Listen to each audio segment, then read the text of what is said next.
Alors, vous savez donc qu'il y a des modifications qui sont induites par l'hyperbarie, par l'immersion d'une part et par l'hyperbarie d'autre part pour sur la ventilation.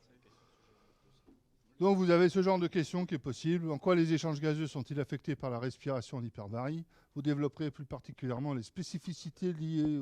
On va traiter là de les modifications donc de la ventilation en hyperbarie, surtout les débits, les volumes, les contraintes ventilatoires en plongée, qui vont nous expliquer l'essoufflement.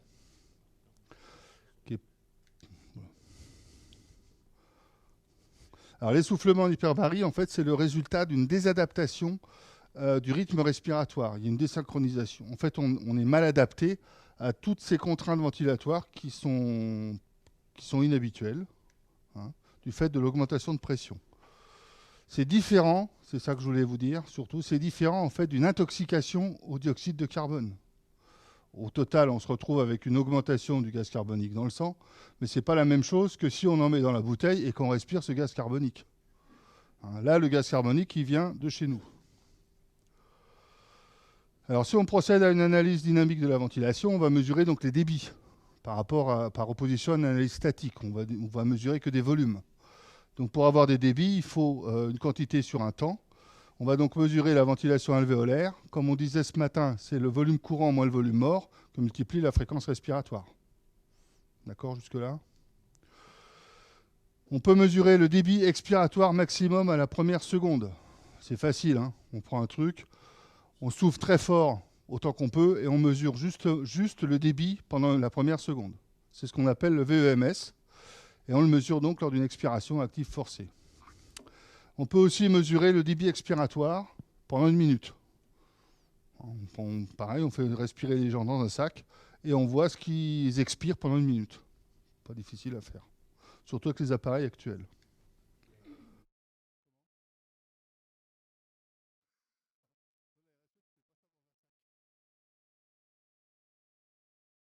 En hyperbarie, on a une augmentation de la pression ambiante. Jusque-là, tout va bien. Ce qui entraîne une augmentation de la masse volumique des gaz qu'on respire, pas de la densité. C'est la masse volumique qui augmente. On met plus de gaz dans le même volume, rien d'autre. Du fait qu'il y a plus de gaz, donc si vous regardez, c'est pas difficile, la masse volumique de l'air en surface, c'est 1,29 g par litre. À 40 mètres, on multiplie ça par 5, on se retrouve avec 6,45 g par litre. C'est la même masse volumique que l'héliox à 300 mètres. Donc c'est intéressant de plonger à l'hélium quand on veut descendre à 300 mètres. Hein. Mais là, ça fait quand même, on est fabriqué, nous, pour mobiliser une masse volumique d'air qui pèse 1,29 g. Si on multiplie, si on l'augmente, forcément, il va y avoir des problèmes. Et d'autre part, il y a beaucoup plus de molécules de gaz qui arrivent dans le même tuyau. Hein, donc les débits, il va y avoir une augmentation des résistances à l'écoulement. Pour les Parisiens, quand vous prenez le périph' à 3 heures du matin, ça roule beaucoup mieux qu'à 4 heures de l'après-midi. Je vous rassure, à Rennes, c'est pareil. Et là, quand il neige, tu ne respires pas bien. Donc les débits, en fait, vont être limités par rapport à ce qu'ils devraient être. On augmente la quantité de molécules, mais par volume. Mais en fait, par unité de temps, on se retrouve avec un petit peu moins que ce qu'on devrait avoir. Si on mesure les résistances, on se rend compte, alors je ne sais pas comment on fait ça d'ailleurs, peut-être que sa mère sait le faire, mais on se rend compte qu'elles sont à 30 mètres en caisson, donc on respire librement, hein, ce n'est pas un problème d'appareil, qu'elles sont multipliées par 1,7. Je ne sais plus où j'ai trouvé ça. Et les résistances expiratoires sont plus élevées que les résistances inspiratoires. Donc on a plus de mal à vider ses poumons qu'à inspirer en profondeur. Et on se rend compte que le volume de fermeture, dont on a déjà parlé la dernière fois, se déplace plutôt vers l'intérieur du thorax avec l'augmentation de la masse volumique des gaz. Si on mesure les débits expiratoires, alors ce qu'on appelle ici le débit expiratoire, le DEM, c'est le débit expiratoire maximum à 85% de la capacité vitale. On va le retrouver ici, là. En fait, j'ai mis les flèches par là. Hein, parce que là, on se retrouve avec le débit expiratoire de pointe. Ici, le DEM à 70, 50, combien 75 Ouais, peut-être. Enfin, en tout cas, ce que je veux dire, c'est que le truc qui est mesuré, là, les chiffres que je vous donne, ils sont sur une courbe intermédiaire. Et on se rend compte que en surface, donc ici, avec une densité très faible, il va passer de 9 litres par seconde, ce débit, à ici à 70 mètres, donc à 8 bars, à 4 litres par seconde. Donc il est plus que divisé par 2. Donc le débit diminue, c'est clair. La ventilation maximum à la première minute, ici, MMV, MV, il y a une erreur, c'est VMM. C'est pas difficile, pendant une minute, on essaie de vous faire ventiler à fond. On vous met une chaise derrière pour que vous ne cassiez pas la figure. Hein. Et si on le mesure à 30 mètres, on se rend compte que c'est divisé par 2. Donc on est quand même on a plus de difficultés. Et enfin, le VEMS, dont je vous parlais tout à l'heure, à 52 mètres, lui, a été divisé par 2. Ça, c'est des expériences qui ont été faites il y a longtemps déjà, en caisson. C'est essentiellement pour montrer que même si vous êtes normal, sain, hein, en plongée, vous avez les mêmes débits que quelqu'un qui serait insuffisant respiratoire en plongée. Et plus vous descendez profond, plus c'est difficile. Ça ne veut pas dire que vous êtes insuffisant respiratoire. Vous avez les mêmes débits qu'un insuffisant respiratoire. Ça, c'est pour les débits expiratoires. C'est de la même façon, on observe une baisse des débits inspiratoires. Ce qui fait que l'énergie qui va être dépensée par les muscles ventilatoires pour maintenir ces débits va être très importante. De ce fait, ils vont se fatiguer plus facilement, même si vous ne le ressentez pas forcément.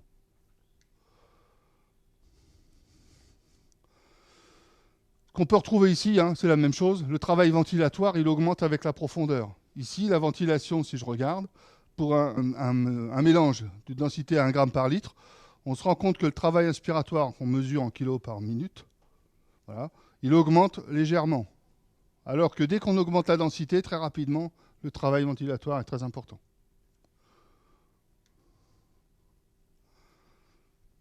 D'autre part, du fait de cette baisse des débits, on se retrouve avec des modifications des volumes qu'on mesure en spirométrie. Je vous rappelle ici, là, c'est le volume courant, 0,5 litres normalement. Si on a tendance à si on a une difficulté à l'expiration qui est normalement passive, il va falloir la faire devenir active. On va avoir tendance à respirer poumons un petit peu gonflés. Si on ne fait pas attention, si on ne fait pas d'effort, on se retrouve à respirer un petit peu comme ça. Donc une ventilation en plongée non maîtrisée. De ce fait-là, on augmente ce qu'on appelle la capacité résiduelle fonctionnelle, hein, qui comprend le volume de réserve expiratoire et le volume résiduel, dont on vous a parlé tout à l'heure, dans lequel on va mélanger cette quantité-là d'air renouvelé. Comme on mélange une quantité d'air renouvelé peut-être un petit peu plus importante, mais dans un volume beaucoup plus grand, on renouvelle moins l'air alvéolaire. Ça vous parle? Bon. On ventile en plus les poumons légèrement gonflés, on fatigue nos muscles. Hein, déjà qu'ils avaient tendance à se fatiguer parce qu'il fallait qu'ils évacuent des gaz plus lourds. Et donc, on se retrouve avec des muscles qui sont moins puissants parce qu'ils travaillent dans une longueur à laquelle ils ne sont pas habitués. Ils sont plus fatigables. Ensuite, ils doivent se contracter plus souvent. Donc voilà. D'autre part, on a la contre-pression externe, dont Anne vous a parlé largement, qui fait qu'on a ce qu'on appelle le blood shift, avec un afflux qui peut monter jusqu'à 700 ml dans le thorax de sang. Alors ça permet de faciliter l'apnée, comme l'expliquait sa mère ce matin, mais par contre, le tissu pulmonaire, il est moins élastique. Donc ça va être plus difficile pour se ventiler. Je récapitule donc. J'augmente la masse volumique de mes gaz. Ça entraîne une diminution des débits ventilatoires qui entraîne une augmentation de la capacité résiduelle fonctionnelle. Ce qui entraîne une augmentation du travail des muscles ventilatoires, qui vont faire qu'ils vont se fatiguer plus facilement. Il y a une augmentation de la capacité résiduelle fonctionnelle qui va entraîner une diminution de la ventilation alvéolaire. Donc un renouvellement de l'air alvéolaire moindre. Ça, c'est aggravé par la diminution de l'élasticité pulmonaire due au blood shift, notamment. Je vais plus loin. J'ai une diminution de la ventilation alvéolaire, j'ai une diminution du rejet du gaz carbonique alvéolaire, et qui entraîne une hypercapnie. Et ça entraîne un essoufflement, d'autant plus que mes muscles ventilatoires sont fatigués et ne vont pas pouvoir compenser. C'est ce qu'on appelle ici le cercle vicieux. Et l'essoufflement, finalement, c'est très simple. Une fois qu'on a compris ça, on peut imaginer qu'en plus, en plongée, on va avoir un certain nombre de contraintes supplémentaires. Il va falloir lutter contre le froid. Hein, quand on a froid, on se contracte, on respire moins. On a des efforts, on va être stressé. On a une combinaison qui peut être serrée. Je vous en passe. Il y a donc une consommation accrue d'oxygène, une production augmentée de gaz carbonique. Et donc l'organisme va avoir tendance à essayer de vouloir se ventiler plus, alors qu'il a déjà du mal. D'autre part, encore un autre élément qui vient intervenir, si je regarde la pression qui se passe entre ici, mon détendeur, et un point moyen thoracique, j'ai une variation de pression de 30 cm d'eau, en moyenne. La pression ici, au niveau de la bouche, va être inférieure à la pression qui règne ici, au niveau des poumons. Donc quand je suis la position tête en haut, il va falloir que je lutte contre cette différence de pression. Si par contre je respire la tête en bas, ça va être l'inverse. La pression ici au niveau de la bouche, vous avez remarqué hein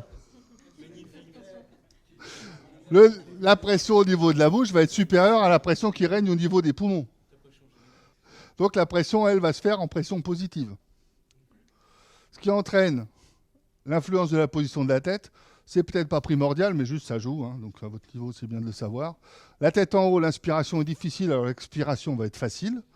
Il y a une diminution des volumes gazeux pulmonaires. Et en fait, à l'effort, on va se retrouver avec une fatigue musculaire inspiratoire. Et c'est le contraire, la tête en bas. L'inspiration devient au contraire trop facile, l'expiration plus difficile. Il y a une augmentation là, des volumes gazeux. Et à l'effort, on se retrouve avec une fatigue musculaire du fait du travail expiratoire. Soit ça, soit quelle est la bonne position pour remonter quelqu'un qui est essoufflé. Comme ça. Ben ça bon, ça c'est la théorie. Hein. Après, pour remonter quelqu'un en position horizontale. Voilà.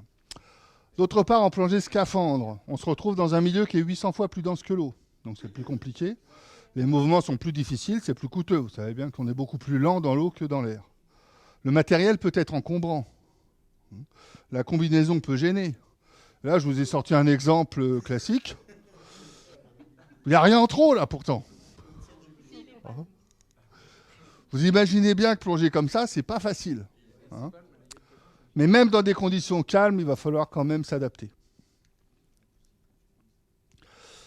Une fois que vous avez compris le mécanisme que je vous rabâche là, dont je vous rabâche depuis tout à l'heure, c'est facile de trouver tous les facteurs favorisants, plus que de les retenir par cœur.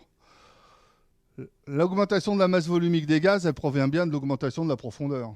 Hein, plus on descend profond, plus ça va être compliqué. Les débits ventilatoires, ils vont être modifiés par un détendeur mal réglé, par le stress, par des efforts qui exigent la présence de points d'appui. Hein, si vous devez, vous, peut-être ça vous arrive rarement, mais les professionnels, ils doivent des fois visser des choses. Il va bien falloir qu'ils s'accrochent quelque part, qu'ils fassent un caisson rigide avec l'ensemble du corps. Et là, ça devient compliqué. Du coup, pour la respiration. Pour nous, par contre, les exercices de poumon ballast, qui nous imposent une ventilation qui n'est pas forcément adaptée à ce qui est nécessaire. Et puis le froid. Je vous le disais tout à l'heure, quand on se contracte, c'est plus compliqué pour les débits ventilatoires. Le travail des muscles ventilatoires, lui, va être augmenté par l'effort physique, par un exercice, et on va les fatiguer par un exercice trop intense, par un entraînement insuffisant. D'où l'intérêt de s'entraîner. Et je pense que là, on a passé à peu près en revue tous les facteurs favorisant l'essoufflement. Si j'en ai oublié, ça peut arriver, mais on doit pouvoir les retrouver par là. Lors d'un essoufflement, qu'est-ce qui se passe? Bon, c'est juste pour information, ça vous le savez. Ventilation non maîtrisée, c'est ce que je vous disais tout à l'heure, on respire poumon un petit peu gonflé. Si on se laisse aller, on se retrouve ici. Et là, la ventilation est carrément pas efficace. Hein, et donc avec cette sensation d'asphyxie, qui est extrêmement paniquante. Ventilation inefficace, donc c'est la même chose pour vous montrer que si je ventile l'espace mort anatomique, l'espace mort matériel, j'ai mis 0,10, il me reste 0,25 litres d'air utile par inspiration, expiration. Si je diminue, comme on a vu dans la courbe tout à l'heure que je suis en haut, je me retrouve en dessous, là, je vais ventiler que l'espace mort. Donc c'est pas compliqué de comprendre que je m'asphyxie assez rapidement. Le risque en fait de l'essoufflement, c'est pour ça qu'on insiste, bon vous le savez bien sûr, c'est de paniquer. C'est d'avoir l'hypoventilation alvéolaire qui entraîne hypoxie et hypercapnie. La panique, de fait de cette panique, on risque de remonter, on va chercher de l'air à la surface sans expirer.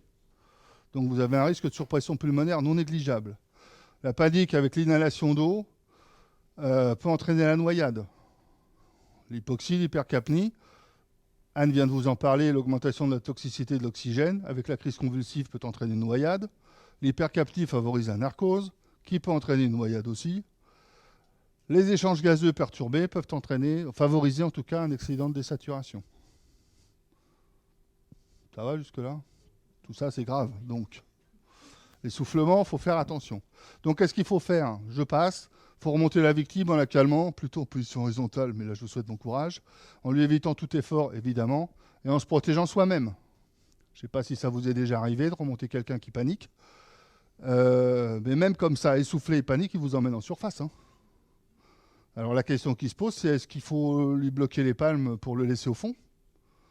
C'est pas sûr. Ah, il va paniquer encore plus. Donc il faut faire un choix entre la noyade de la victime ou l'accident de décompression pour tout le monde. Comment? On peut essayer. C'est pas facile dans l'eau. On est très limité par la densité justement du truc. Donc le mieux, c'est de prévenir, évidemment. Bon, pour prévenir, c'est pas compliqué. Il faut lutter contre tous les facteurs favorisants. Je passe. Il faut surtout, et c'est là-dessus que je voudrais insister, en fait, apprendre à maîtriser sa ventilation. On l'a vu sur la respiration sur tuba, sur tout ça. Il faut que l'inspiration doit être plus profonde et plus lente. L'expiration aussi, et doit se faire un peu aux dépens du volume de réserve expiratoire.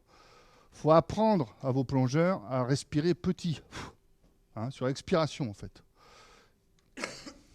Voilà. Si on regarde là-dessus, mais pour ça c'est la même chose, il faut prendre conscience soi-même de sa ventilation. Donc il faut apprendre à vos élèves à en prendre conscience. Si on augmente l'amplitude, si on diminue la fréquence plutôt, on se retrouve avec une ventilation qui va se faire aux dépens du volume de réserve expiratoire, avec une augmentation du rejet de gaz carbonique. Donc c'est quand même, ça favorise la lutte contre l'essoufflement. D'autre part, il faut favoriser l'endurance de nos muscles ventilatoires. Donc pour ça, rien de mieux que l'entraînement, en endurance de préférence. Tous les efforts physiques sont bons. Évidemment, la nage, c'est sûrement meilleur. Je vous disais ce matin, la plongée en plongée profonde aussi, mais ce n'est pas toujours facile à réaliser. Et puis, l'entraînement va permettre d'améliorer de même le contrôle ventilatoire. Voilà. Bon, respecter une progressivité, la profondeur, ça c'est pour l'entraînement. Dans l'autonomie, de la même façon. Je passe un petit peu vite. Le plongeur entraîné, sa mère vous en a parlé déjà un petit peu, c'est pareil que pour l'apnéisme, hein, il a une meilleure tolérance à l'hypercapnie. Donc c'est pareil, ça favorise la lutte contre l'essoufflement. Les volumes pulmonaires sont meilleurs, les échanges gazeux sont plus adaptés. Ça, c'est toujours c'est l'entraînement. Donc l'intoxication par le gaz carbonique, je profite juste du cours sur l'essoufflement pour ça. Je vous ai dit, c'est pas tout à fait pareil. Vous mettez du gaz carbonique dans la bouteille et vous le respirez. Ça, c'est une intoxication donc exogène. Voilà, accidentelle, on pollue l'air des bouteilles. Et en fait, les signes cliniques vont être directement liés à la quantité de gaz carbonique, à la pression partielle de gaz carbonique en fait, que vous allez avoir dans le sang. Là, les chiffres, ils sont pas bons, là. Hein. Mais au départ, vous allez avoir une augmentation de la fréquence respiratoire et du volume courant. Après, vous allez avoir un stade de plus, un essoufflement, mal à la tête. Et puis après, vous allez avoir l'essoufflement complet avec une tachypnée, donc une respiration très rapide, incontrôlable, des sueurs, des vertiges, de l'angoisse, la perte de connaissance au maximum.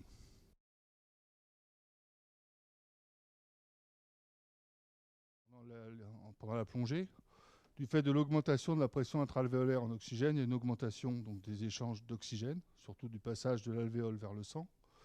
Il y a une augmentation, ce n'est pas un scoop là non plus, du passage de l'azote de l'alvéole dans le sang. Et enfin, alors que la PaCO2 ne varie pas, les échanges restent à peu près stables. Si la PaCO2 augmente de trop, la pression artérielle en CO2 va augmenter aussi, et on va s'essouffler. Donc c'est pas idéal. Voilà. Donc en fait, ce dont on se rend compte, c'est que les échanges gazeux ne sont pas particulièrement affectés par la profondeur. L'organisme arrive à s'adapter.